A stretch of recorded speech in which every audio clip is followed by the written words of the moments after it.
अगला प्रश्न है, the numerator of a fraction is 3 less than it's denominator if 2 is added to the both numerator and the denominator, then the sum of the new fraction and the original fraction is 29 by 20. Find the original fraction. The numerator of the fraction is 3 less than its denominator. इसका मतलब है कि जो numerator है fraction का वह denominator से 3 से कम है। तो पहले हम एश्यूम करते हैं कि let the numerator is equal to X. तो डिनोमिनेटर यह न्यूमरेटर से 3 से ज़्यादा हो जाएगा, न्यूमरेटर 3 से कम है, इसी का मतलब डिनोमिनेटर 3 से ज़्यादा होगा। तो denominator is equal to X plus 3। Therefore the original fraction is equal to x upon x plus 3। अब प्रश्न में कहा है कि if 2 is added to both the numerator as well as the denominator, तो पहले हम 2 ऐड करेंगे न्यूमरेटर में भी और डिनोमिनेटर में भी, तो हमें नया फ्रैक्शन मिलेगा। तो new fraction that is equal to x plus 2 upon x plus 3 plus 2। तो 3 plus 2 हो जाएगा 5, तो यह हो जाएगा x plus 5। तो ओरिजिनल न्यूमरेटर है हमारा x plus x upon x plus 3 और नया फ्रैक्शन है हमारा x plus 2 upon x plus 5। अब चलिए देखते हैं आगे क्या कहा है। आगे कहा है कि the sum of the new fraction and the original fraction, ये दोनों की सम ये कितनी दी है 29 बाय 20। तो इसके हम सम लेंगे x upon x plus 3 plus x plus 2 upon x plus 5। Therefore by condition x upon x plus 3 plus x plus 2 upon x plus 5 is equal to 29 by 20। तो चलिए पहले हम यह साइड सॉल्व करते हैं। तो इसमें एलसीएम हो जाएगा x plus 3 into another bracket x plus 5। इधर हम x प्लस 5 से मल्टीप्लाई करेंगे और इधर x प्लस 3 से मल्टीप्लाई करेंगे। तो x into x will be x square plus x into 5 will be 5x plus ये दोनों को अगर मल्टीप्लाई करेंगे तो हमको मिलेगा x square plus 5x plus 6 which is equal to 29 by 20। तो आगे हम सॉल्व करते हैं इस साइड में। तो आगे आएगा x square plus x square will be 2x square, 5x plus 5x will be 10x plus 6 upon, अब ये दो ब्रैकेट्स को मल्टीप्लाई करेंगे तो हमको मिलेगा x square plus 5 plus 3 that is 8x plus 5 3 ज़ा 15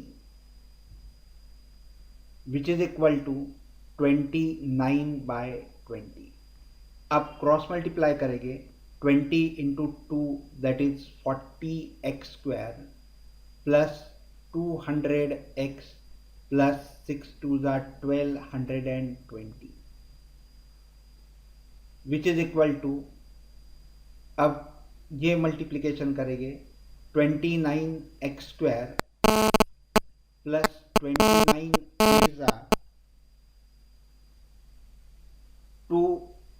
232x plus 29 into 15, that is plus 435. अभी ये 40x² है, ये 29x² है, इस साइड में ले आओगे तो -29x² हो जाएंगे, तो 40 minus 29 that will be 11x².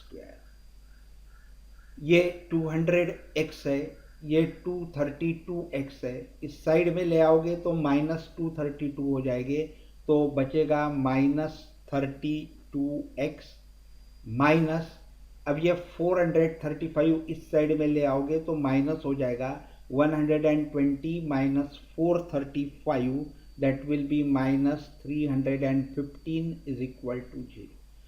अब यह एक क्वाड्रेटिक इक्वेशन है, इस क्वाड्रेटिक इक्वेशन को हम स्प्लिटिंग द मिडल टर्म से सॉल्व करेंगे, तो हमें मिलेगा 11x² minus 77x plus 45x minus 315 is equal to 0. अब इसको हम सॉल्व करेंगे तो हमें दो ब्रैकेट्स मिलेंगे, 11x plus 45 into another bracket x minus 7 which is equal to 0.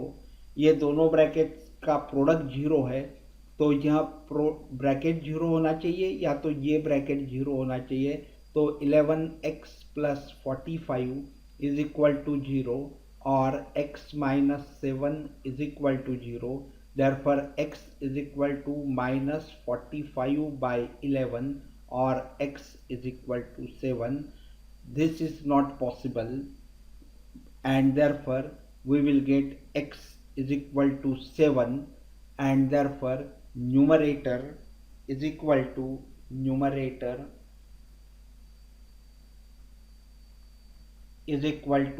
7 and denominator is 3 more than the numerator, therefore denominator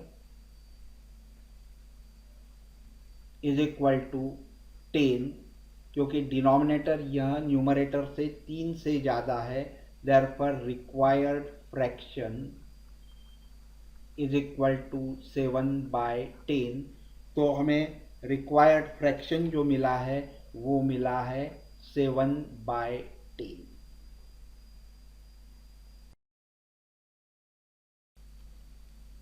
चलिए अब अगला प्रश्न देखते हैं. Ramkali required ₹2,500 after 12 weeks to send her daughter to school. She saved ₹110 in the first week and increased her weekly saving by ₹20 every week. Find whether she will be able to send her daughter to the school after 12 weeks. What value is generated in the above situation?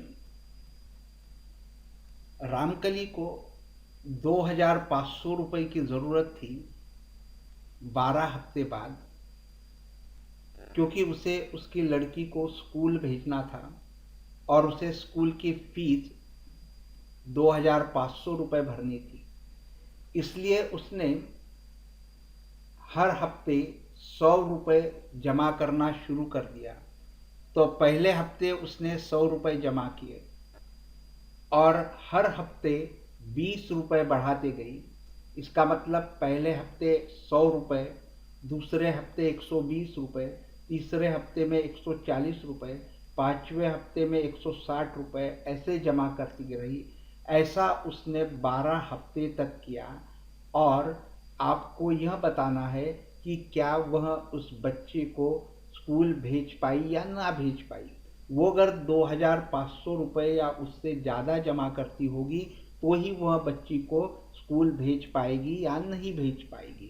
तो हमें यह find करना है.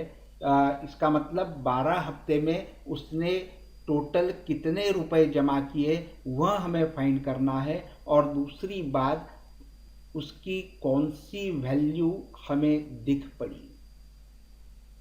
तो चलिए पहले हम question को सॉल्व करते हैं। रामकली को ज़रूरत थी ₹2500 की, इसलिए पहले हफ्ते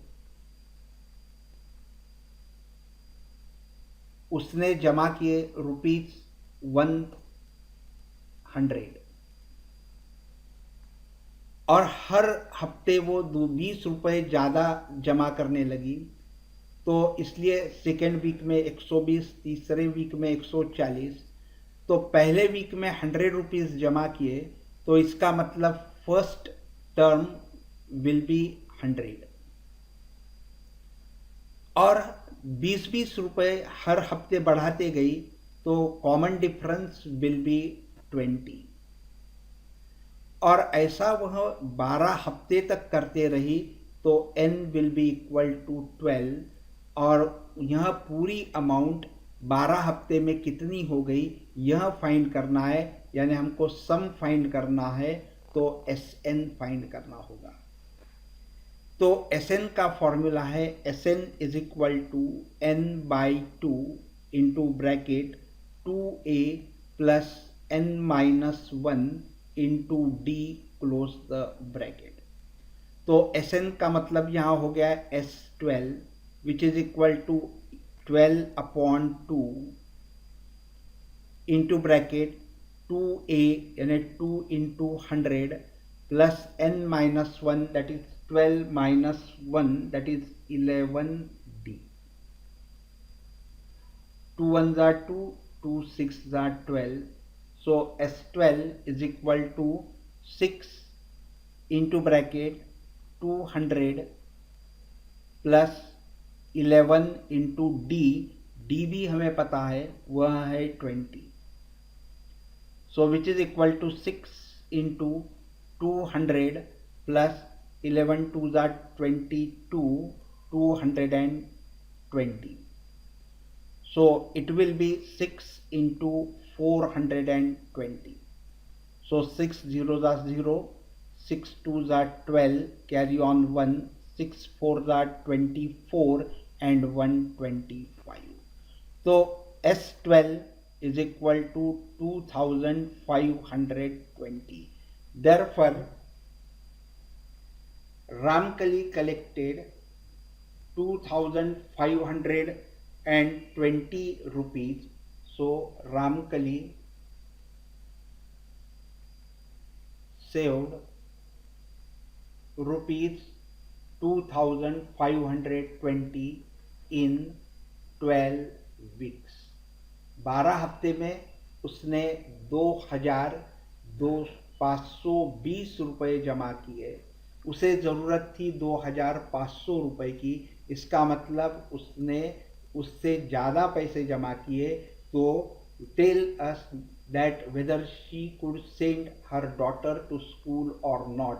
yes, Ramkali was able to send her daughter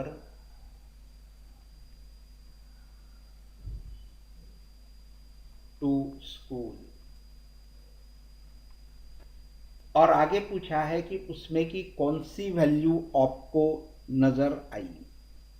तो Ramkali is aware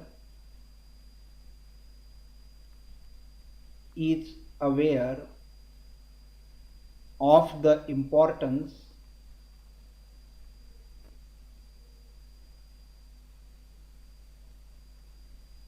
of girl child education।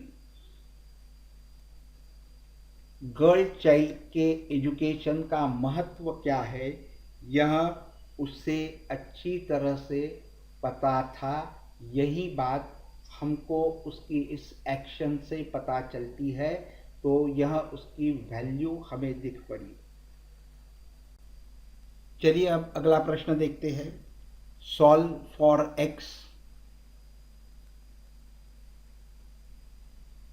2/x+1 plus 3 upon 2 into bracket x minus 2 is equal to 23 by 5x, where x is not equal to 0, -1 and 2। तो चलिए पहले हम यहाँ side solve कर लेते हैं। तो 2 को इससे मल्टीप्लाई करेंगे और 3 से इस डिनोमिनेटर को मल्टीप्लाई करेंगे, तो हमें मिलेगा 2 2 ज़ा 4, 4 into x, so it will be 4x minus 2 2 ज़ा 4 एंड 4 इंटू 2 दैट इज 4 2 ज़ा 8 plus 3x plus 3 upon x plus 1 into x plus 1 into 2 into x minus 2 which is equal to 23 by 5x। अब पहले यहाँ numerator solve करते हैं। 4x प्लस 3x that is equal to 7x minus 8 plus 3 that will be -5 upon, यह denominator solve करेंगे तो 2 into bracket, पहले मैं ये दोनों ब्रैकेट को मल्टीप्लाई करता हूँ तो हो जाएगा x into x square minus 2 plus 1 that will B -1x and minus 2 plus minus 2 into plus 1 that will be -2, which is equal to 23 by 5x। Therefore 7x minus 5 upon multiply by 2 inside the bracket, so it will be 2x square minus 2x minus 4 is equal to 23 by 5x। Therefore now we will cross multiply, so 5x into 7x, so 7 5s are 35x square minus 5 5s are 25x, which is equal to 23 2s are 3 2s are 6 and 2 2s are 4 x square minus 23 2s are 46x minus 23 4s are 3 4s are 12, carry on 1, 2 4s are 8 and 1 9।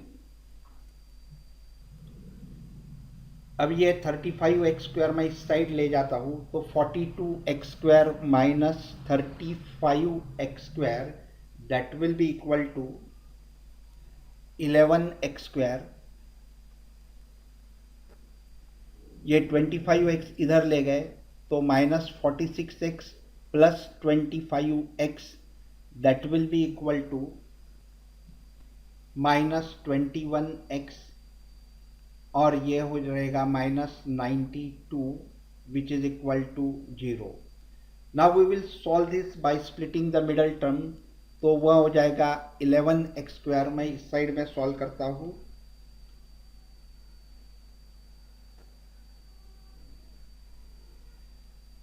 तो after solving this we will get 11x square minus 44x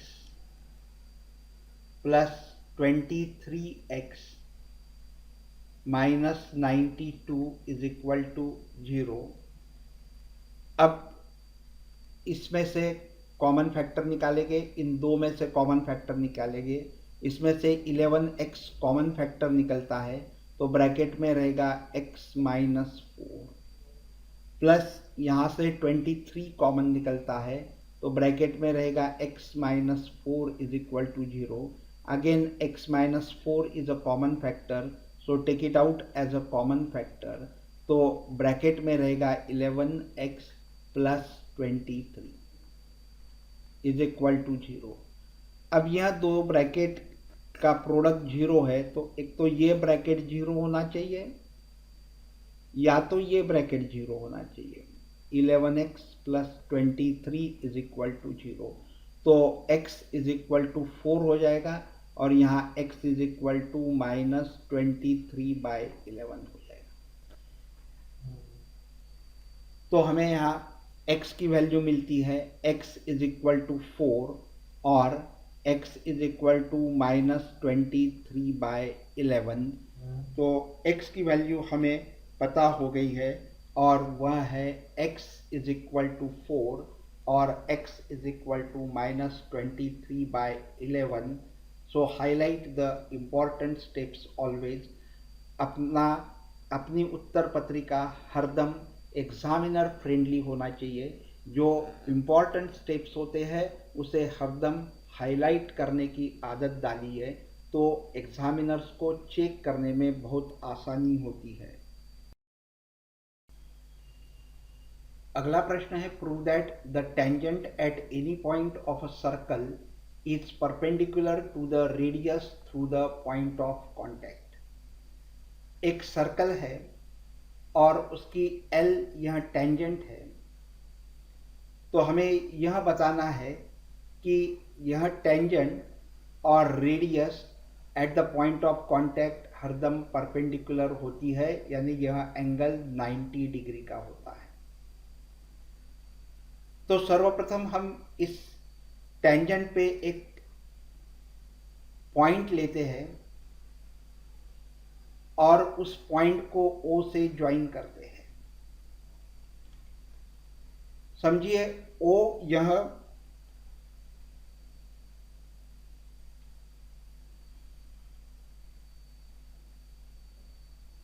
centre है, ये B point है, A point है point of contact, और यह है B point हमने इस टेंजेंट पे ली है। तो सबसे पहले हम गिवन लिखते हैं। गिवन है a circle C with center O and radius R and a tangent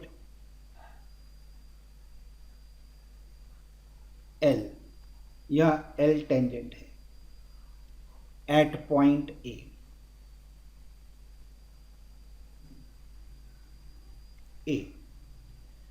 अब हमें प्रूव करना है, to prove that OA is perpendicular to L। यह जो OA है ये L को परपेंडिकुलर है। अब कंस्ट्रक्शन करना है। Construction, take a point B on the tangent L other than A,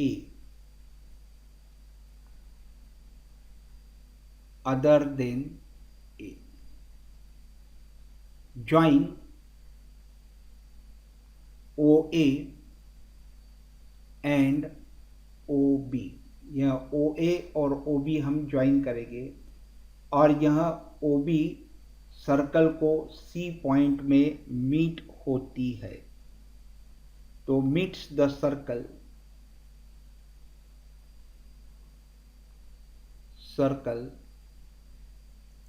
eight C। अब हम प्रूफ करेंगे।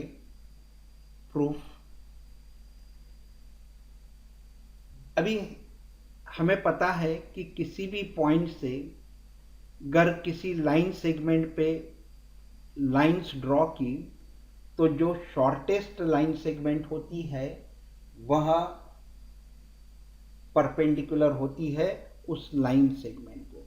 समझो यह एक लाइन सेगमेंट है और यह A पॉइंट है। इस A पॉइंट से अगर हम इस लाइन सेगमेंट पे इस तरह से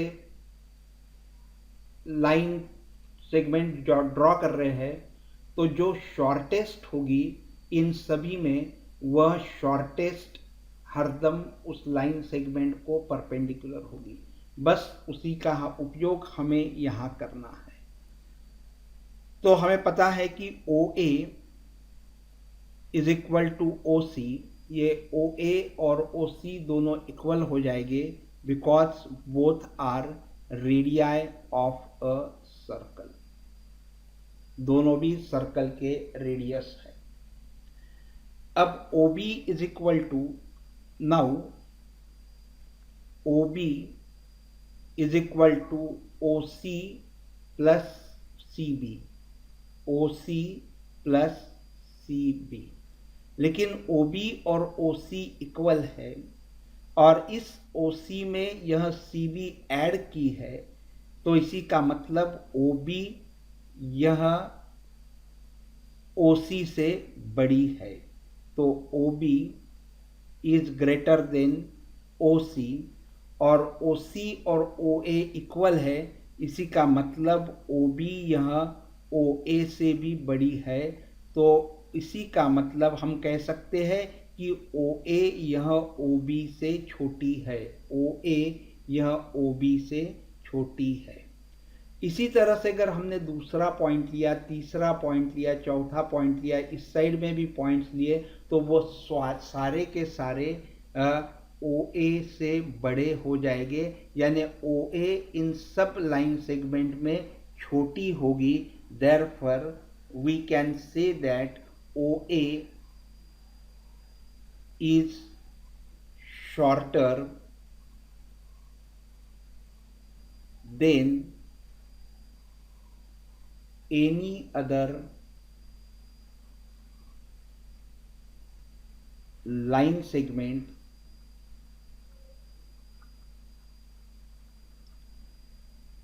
joining O to any point on L, to any point on L. Therefore we can say that OA is perpendicular to L.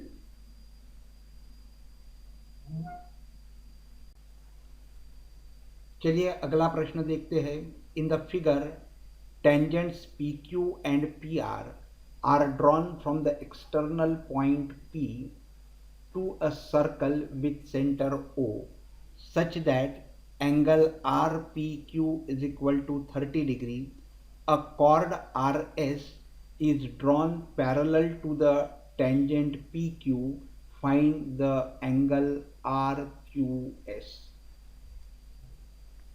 Figure में एक सर्कल है और PQ और PR ये दो टेंजेंट्स ड्रॉ किए हुए हैं एक्सटर्नल पॉइंट से, और हमें पता है कि सर्कल को अगर एक्सटर्नल पॉइंट से दो टेंजेंट्स ड्रॉ किए तो वो दोनों इक्वल होते हैं, तो PQ is equal to PR।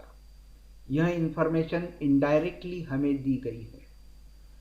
अब आगे और ये दिया है हमें कि SR और ये QPT यह पैरेलल है, SR यह लाइन सेगमेंट PT को पैरेलल है, तो इसी का मतलब यह हो गया कि SQ यह ट्रांसवर्सल है, तो जब SQ ट्रांसवर्सल है तो यह इंटीरियर एंगल और यह इंटीरियर अल्टरनेट इंटीरियर एंगल, ये दोनों अल्टरनेट इंटीरियर एंगल इक्वल हो जाएंगे। अब इस क्वाड्रिलेटरल में हम देखेंगे कि ये एंगल 30 डिग्री का है। OR is perpendicular to PR, क्योंकि रेडियस यह टेंजेंट को at the point of contact perpendicular होती है, उसी तरह से यह 90 डिग्री हो गया। तो इस क्वाड्रिलेटरल में यह 90 डिग्री है, यह 90 डिग्री है, यह 30 डिग्री है, चारों एंगल की टोटल यह 360 डिग्री होती है, तो यह एंगल हो जाएगा 150 डिग्री का। अब यह 150 डिग्री का एंगल सर्कल का सेंट्रल एंगल है, यह RQ इस आर्क में है, उसी तरह से आर एस क्यू यह एंगल आर क्यू आर्क में इंस्क्राइब किया हुआ है, उसी तरह से यह क्यू एंगल भी आर क्यू में है। तो ये दोनों 150, ये सेंट्रल एंगल के आधा होते हैं, तो यह 75 डिग्री होगा और यह भी 75 डिग्री होगा। यह एंगल 75 डिग्री का होगा। अब यह 90 डिग्री का है, यह 75 डिग्री का है, तो यह बचा हुआ एंगल हो जाएगा 15 डिग्री का। हमने देखा कि ये दो एंगल भी इक्वल है, तो यह भी 75 डिग्री हो जाएगा। तो यह 75 डिग्री का एंगल, यह टोटल 90 डिग्री का एंगल, तो यह भी 15 डिग्री का हो जाएगा। तो यह 15 डिग्री और यह 15 डिग्री, तो आर क्यू एस एंगल हो जाएगा 30 डिग्री का। तो चलिए अब हम इसी को लिखकर प्रूव करते हैं। In quadrilateral P Q S P Q O R, इस क्वाड्रिलेटरल में P Q O R angle P Q R plus angle P R Q plus angle R P Q plus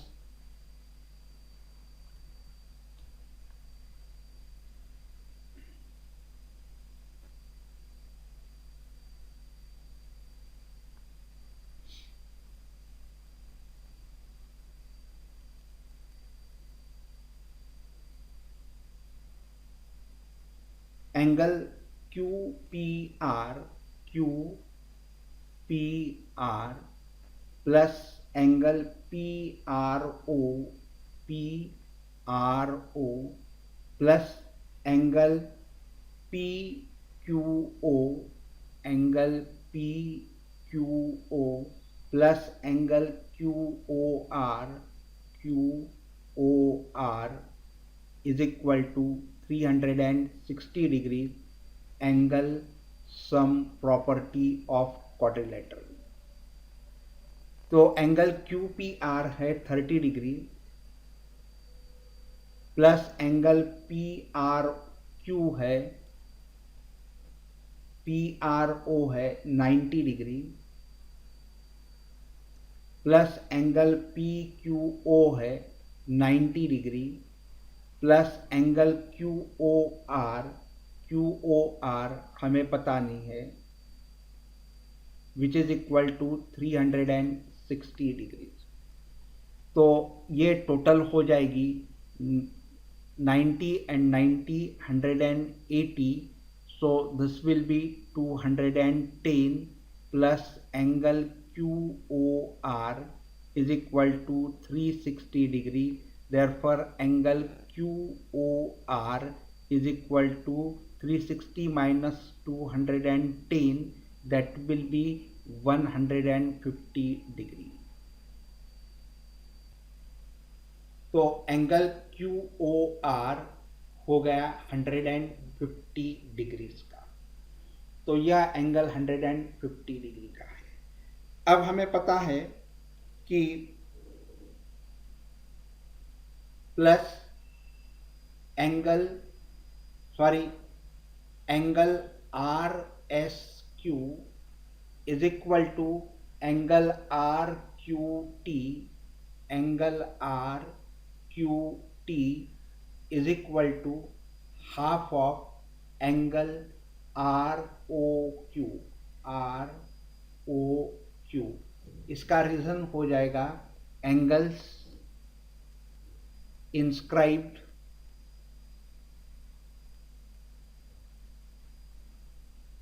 in the arc are half of the central angle। तो इस central angle के ये आधा हो जाएगा, तो ये दोनों हो जाएंगे angle R S Q plus angle R Q T which is equal to 75 degree. तो यहाँ दोनों एंगल हो गए 75 डिग्री के। 75 डिग्री। अब angle O Q T P is equal to 90 degree. Angle O Q P is equal to 90 degree. Reason हो जाएगा tangent radius theorem. लेकिन यह जो एंगल ओ क्यू पी है हम लिख सकते हैं R Q P plus R Q O. Angle R Q P plus angle R Q O. R Q O is equal to 90 degree. R Q P है 75 degree. R Q P हो गया 70 degree. So 75 degree plus angle R Q O is equal to 90 degree. Therefore angle RQO is equal to 90 minus 70, that is 15 degree. तो हमें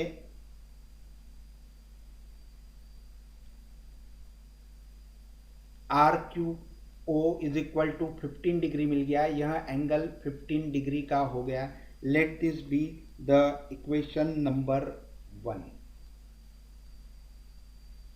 उसी तरह से अभी R S and P T are parallel lines.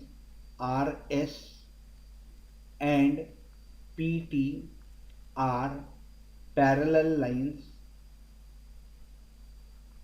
Therefore angle R S Q is equal to angle S Q T which is equal to 75 degree. But this OQ is perpendicular to this, therefore OQT is equal to 90 degree. But angle OQT is equal to 90 degree.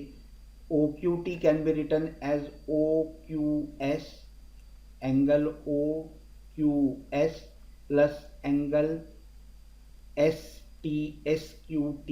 Angle SQT is equal to 90 degrees and OQT is 90 degree.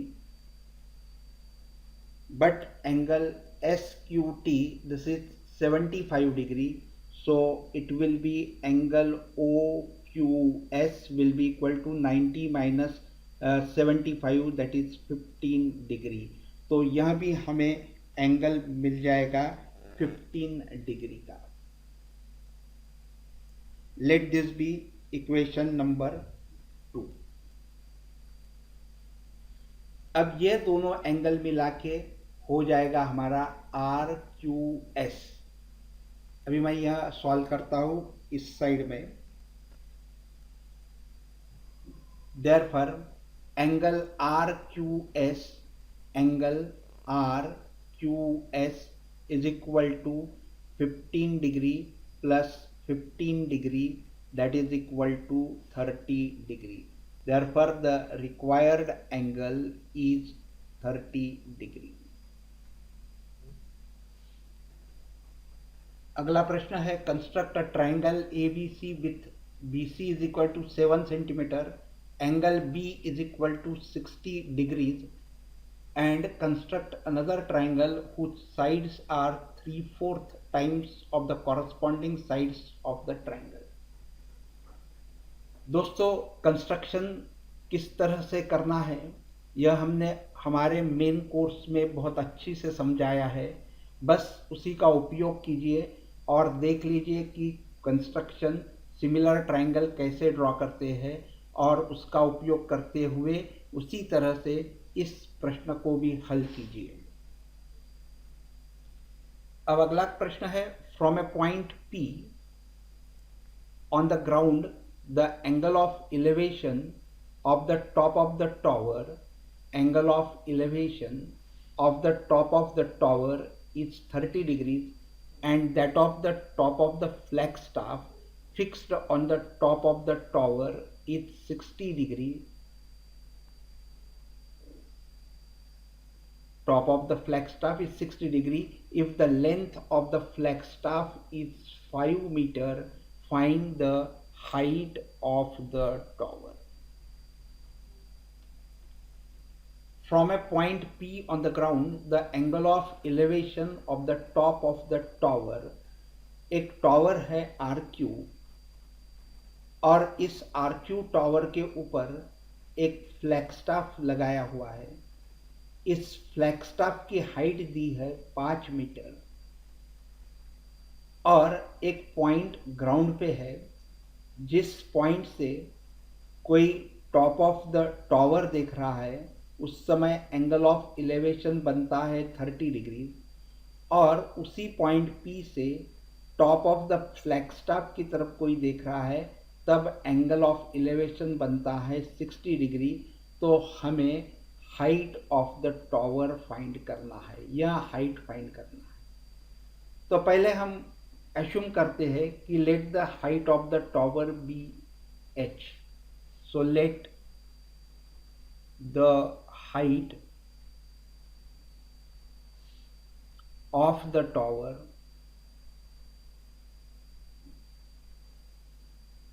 Is equal to h metre. तो यहाँ height of the tower h metre है। Height of the Flagstaff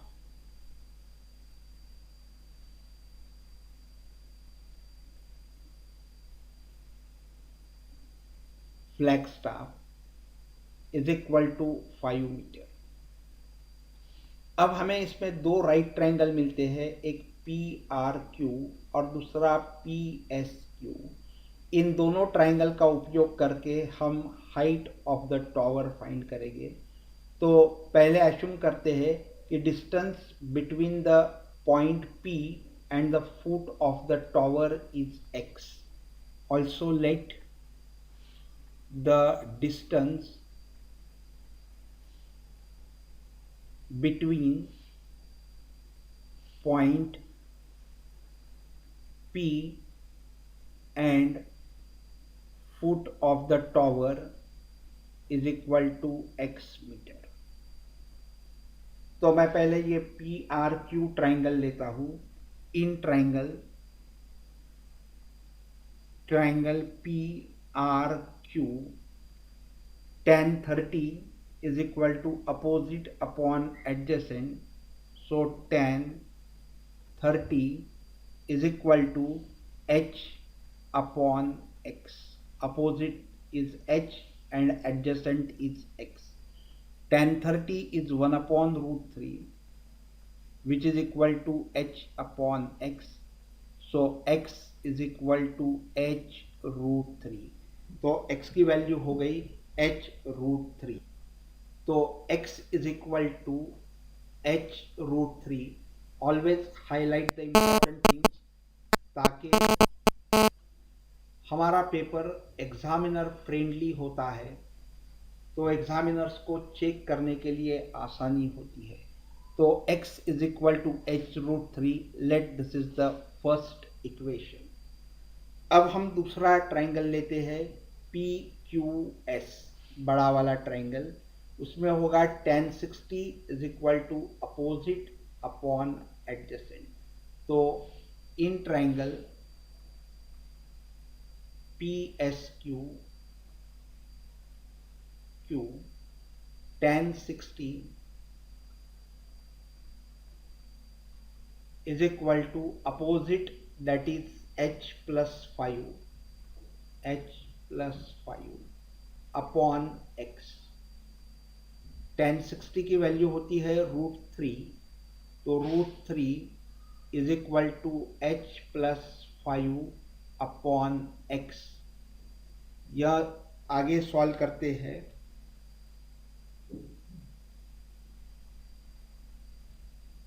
तो हमें मिलता है x root 3 is equal to h plus 5।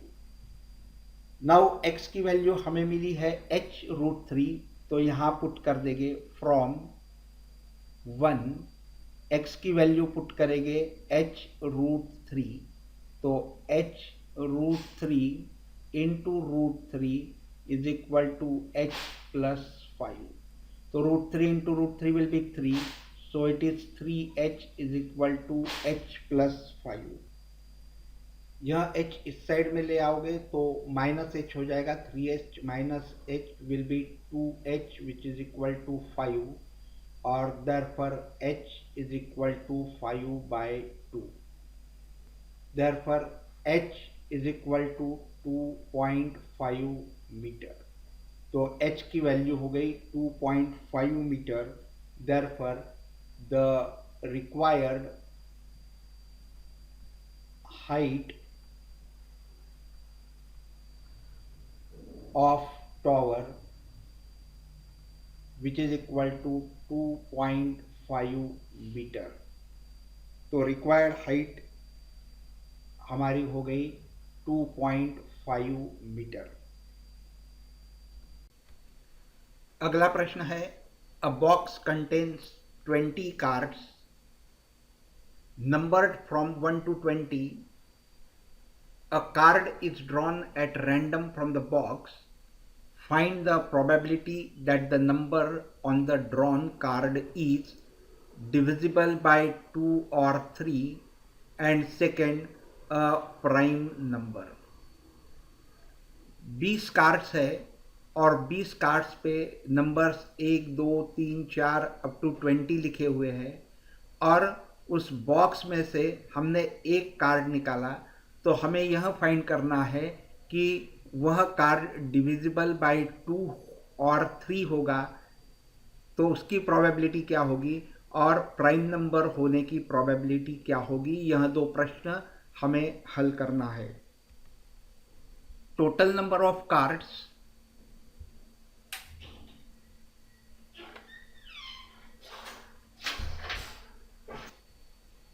is equal to 20। therefore total number of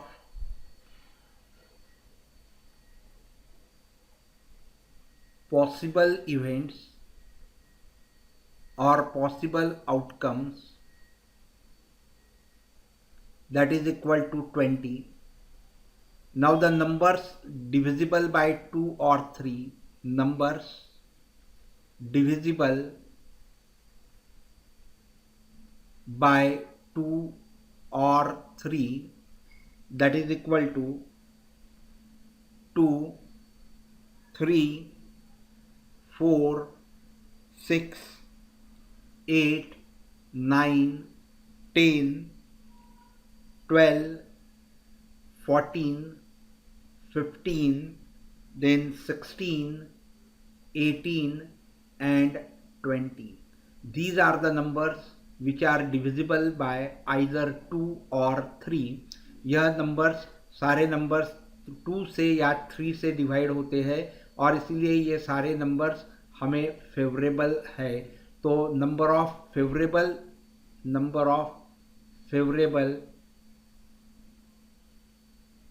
outcomes,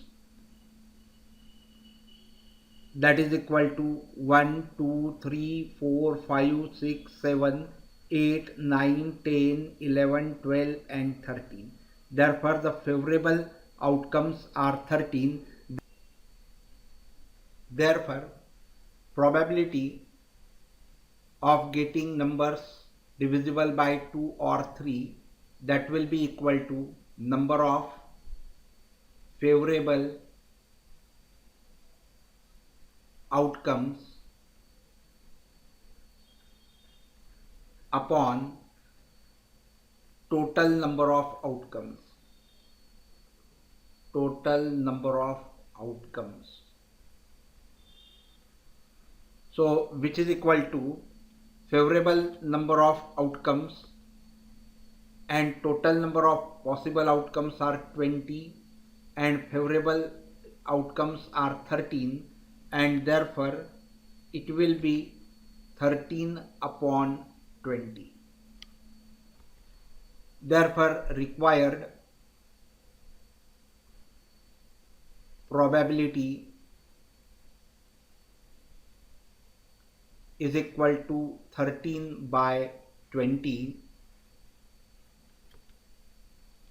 So the required probability is 13/20. Highlight this step. This is very important step. This is important step, and this is important step. Now we will find the second one, that is probability of getting a prime number. So I remove this space so that I will get some space to write here. Now the second is probability of getting a prime number, that is equal to, now here we will require the favorable numbers. So the number of favorable outcomes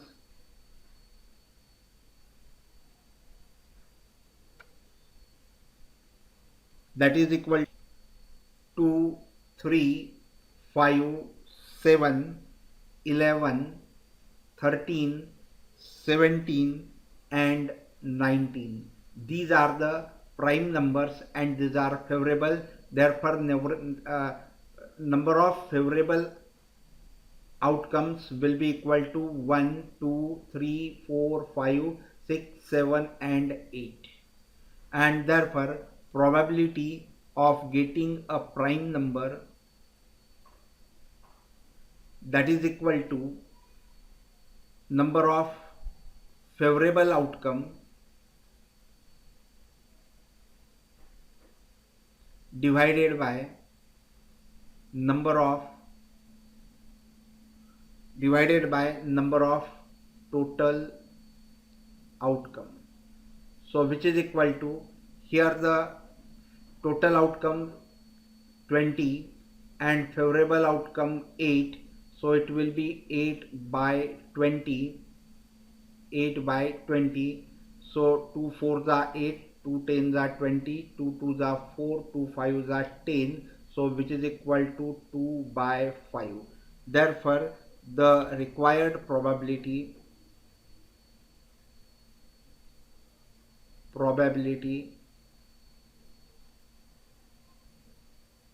is equal to 2/5, and so the answer, that required probability is 2/3. अगला प्रश्न है, if A, B and C and D are the vertices of a quadrilateral ABCD, find its area. ABCD is a quadrilateral and its vertices are A, B, C and D, और उसके coordinates हमें दिए हैं और हमें इस quadrilateral का area find करना है. अगर हम यह डायगोनल ज्वाइन कर दे तो हमें दो ट्राइंगल्स मिलते हैं, ट्राइंगल 1 और ट्राइंगल 2. दिस ट्राइंगल 1 और ट्राइंगल 2, ये दो ट्राइंगल्स मिलते हैं. तो हम ट्राइंगल ए का एरिया फाइंड करेंगे और ट्राइंगल बी का एरिया फाइंड करेंगे. दोनों को ऐड कर देंगे तो हमें एरिया ऑफ क्वाड्रिलेटरल मिल जाएगा. तो पहले हम area of triangle A B C find करते हैं. तो area of triangle A B C is equal to half into bracket x1 into y2 minus y3 plus x2 into bracket y3 minus y1 plus x3 into bracket y1 minus y2, close the bracket. So which is equal to half into bracket x1, चलिए हम इसे x1 x2 लेते हैं. तो x1 -4 into bracket y2 minus y3 that is -4 minus और ये minus plus हो जाएगी तो +5 प्लस x2 ये x2 y2 लेंगे तो यह हो जाएगा -3 तो यह है -3 into bracket y3 minus y1 so this is y3 minus y1 so -5 -8 plus x3 तो x3 है 0 तो +0 into bracket y1 minus y2 so 8 -4 that is +4 so 8 +4 close the bracket ये टर्म 0 हो जाएगी so which is equal to 1/2 into bracket 5 minus 4 will be 1 and this will be -4 minus 8 and -5 will be -13 and 13 3s are 39 so +39 so which is equal to half multiplied by 39 minus 4 that is 35 and so which is equal to 30 by 5 by 2 so the area I write it here area of triangle ABC is equal to 35 by 2 square units. This is square units. So we have got the area of triangle this as 35 by 2 square units. Now we will find the area of triangle 2. Therefore area of triangle ACD which is equal to half into bracket x1 that is -4 into bracket y2 minus y3 that is -5 -6 plus x2 that is 0 into bracket y3 minus y1 that is 6 minus 8 plus x3 that is 5 into bracket y1 minus y2 that is 8 minus 5 that is plus 5 so it is 8 plus 5 so which is equal to half into bracket -4 into 6 and 5 -11 this term will be 0 plus 8 and 5 13 5s are 65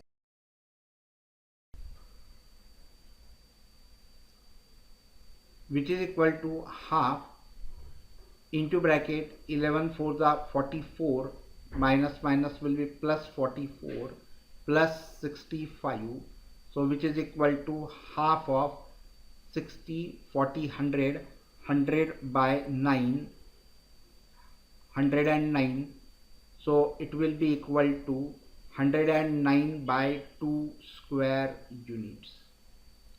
So the area of this second triangle is 109 by 2 square units.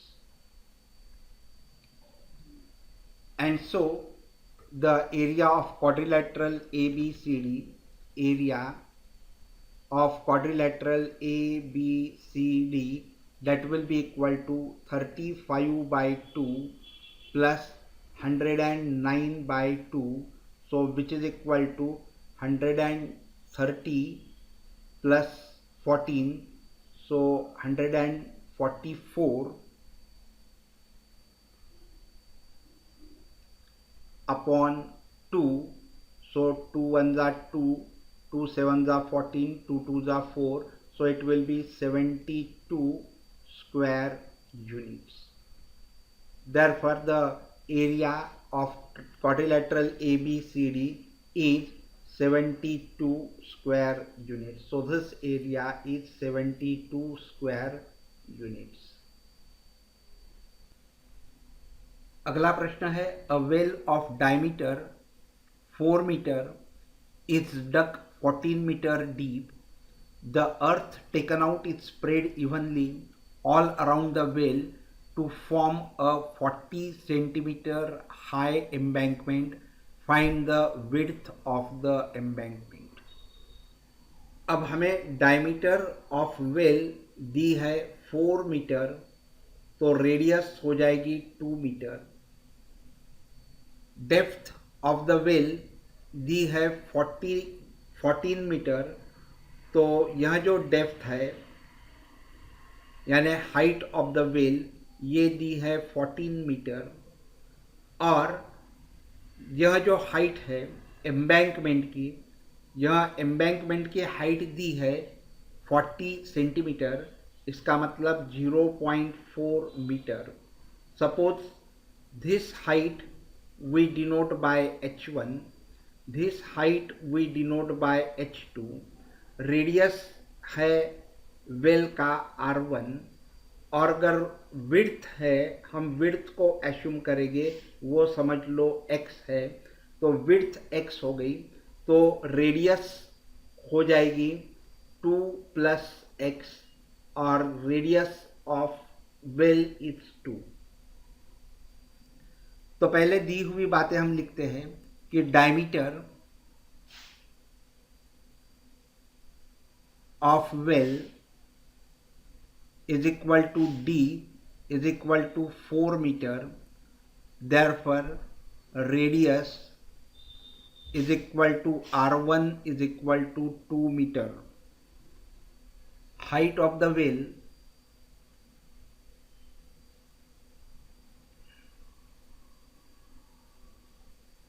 that is equal to h1 is equal to 14 meter.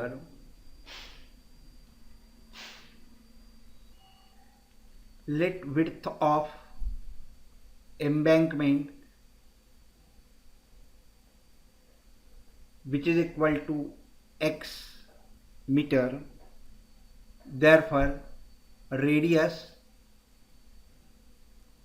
of embankment that is equal to r2 is equal to x plus 2 metre. अभी हमने इसी में से अर्थ निकाली है, अर्थ यानी मिट्टी निकाली है, और उस मिट्टी का ही हमने एम्बैंकमेंट बनाया है. तो जो मिट्टी हमने निकाली है उसका वॉल्यूम और एम्बैंकमेंट का वॉल्यूम एक ही होना चाहिए. therefore volume of earth taken out is equal to volume of embankment. और यह वॉल्यूम ऑफ एम्बैंकमेंट हम जो फाइंड करेंगे वो एरिया ऑफ रिंग, इस रिंग का area multiplied by height of embankment. तो volume of earth taken out is pi r1 square h1 pi r1 square h1 is equal to area of the ring pi r2 square minus r1 square, that is pi r square is the area of a square and area of ring is pi r2 square minus r1 square. It should be like this, multiplied by height is h2. So this pi and pi will get cancelled.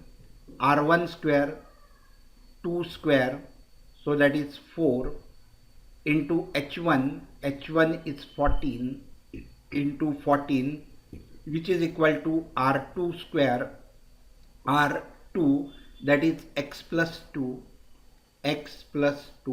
bracket square minus r1 square that is 4 into h2.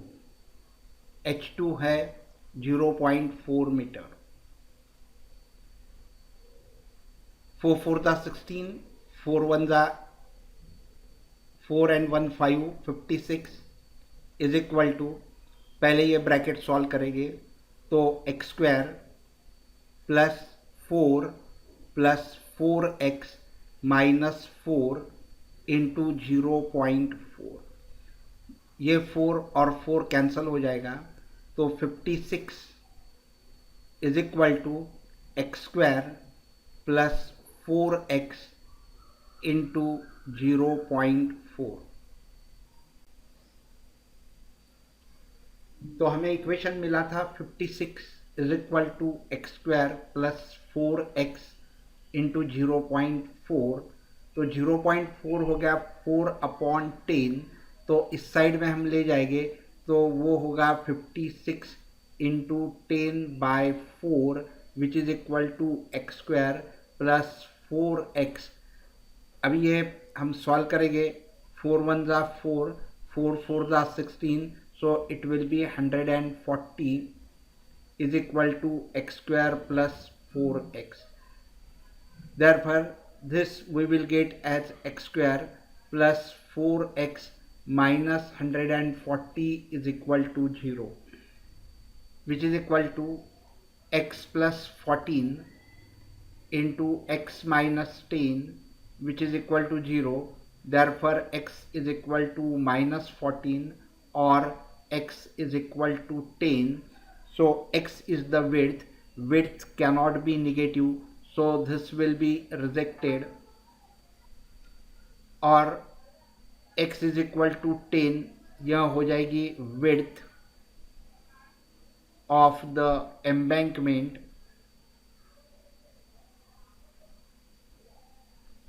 is equal to 10 metre. तो width of embankment हो जाएगी 10 metre. Pipe into cylindrical tank, the radius of whose base is 40 centimeter. If the increase in the level of the water tank in half an hour is 3.15 meter, find the internal diameter of the pipe. प्रश्न यह है कि एक pipe में से 2.52 kilometre per hour 2.52 kilometre per hour इस speed से पानी एक सिलेंड्रिकल टैंक में गिर रहा है। इस सिलेंड्रिकल टैंक की रेडियस जो दी है वो रेडियस दी है 40 सेंटीमीटर, और इसमें जो पानी गिर रहा है वह 2.52 किलोमीटर पर आवर के स्पीड से गिर रहा है।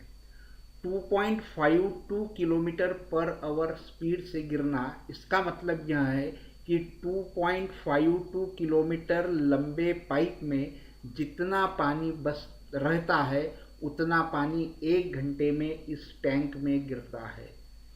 क्या है? 2.52 किलोमीटर लंबे पाइप में जितना पानी आएगा उतना पानी 1 घंटे में इस टंकी में गिर रहा है।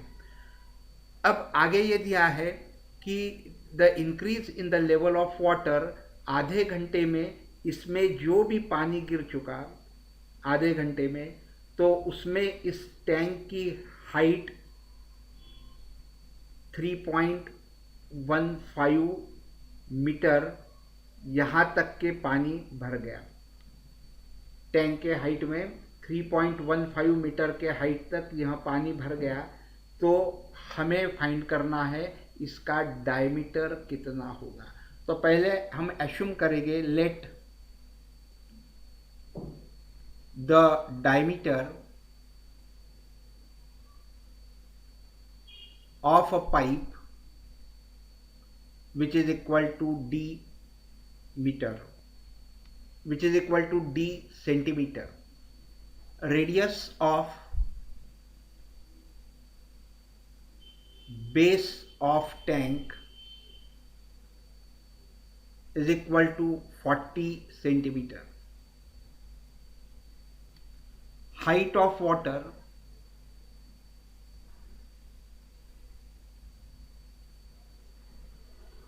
in 30 minutes, that is half an hour, that is equal to 3.15 meter, that is equal to 315 centimetre. तो सबसे पहले हम इस पानी का वॉल्यूम निकालेंगे। तो volume of water in tank, that is equal to pi r square h, so which is equal to pi into 40 into 40 into h is 315। इसको अगर मल्टीप्लाई करेंगे इन तीनों नंबर को तो हमें मिलता है 5,04,000 पाई क्यूबिक सेंटीमीटर। हमें यह मिलता है 5,04,000 पाई क्यूबिक सेंटीमीटर। यह पानी का वॉल्यूम हो गया जो टैंक में आधे घंटे में आके गिर पड़ा। अभी जो हमें रेट ऑफ फ्लो दिया है, रेट ऑफ फ्लो, तो यह रेट ऑफ फ्लो है 2.52 kilometre per hour. Length of water column in 30 minutes will be equal to 2.52 upon 2, that is equal to 1.26 kilometer, and which is equal to 1,26,000 centimetre. यह water column की length हो गई आधे घंटे के लिए। अब डायमीटर d है तो आधे घंटे में इस पाइप में यह हाइट हो जाएगी, ये पाइप की हाइट हो जाएगी, और डायमीटर d है तो इसमें कितना पानी समाता है वो वॉल्यूम और यह वॉल्यूम इक्वल होना चाहिए। Therefore volume of water that flows out in 30 minutes, that will be equal to pi r square d by 2 bracket square, diameter is d so radius will be d by 2 into column की length हो गई 1,26,000, and this volume should be equal to this volume, so it will be 5,04,000 पाई। यहाँ पाई और पाई cancel हो जाएगा।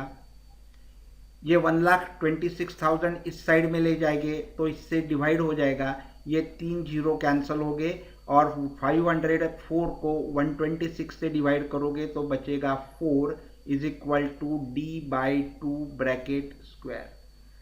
तो यह हो जाएगा 4 is equal to d square by 4, 4 4 का हो जाएगा 16, and therefore d square is equal to 16, तो d will be equal to 4, therefore diameter of the pipe will be equal to 4 centimetre. तो diameter of pipe is equal to 4 centimeter.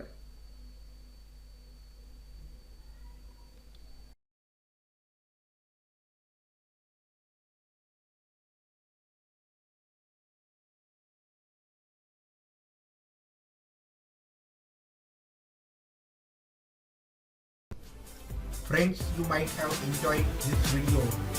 Then go to thumbs up button and click. Then go to share tab and share with your friends on Facebook, Twitter, Google Plus and many more. And to get the updates right in your mailbox, don't forget to subscribe. Thank you very much.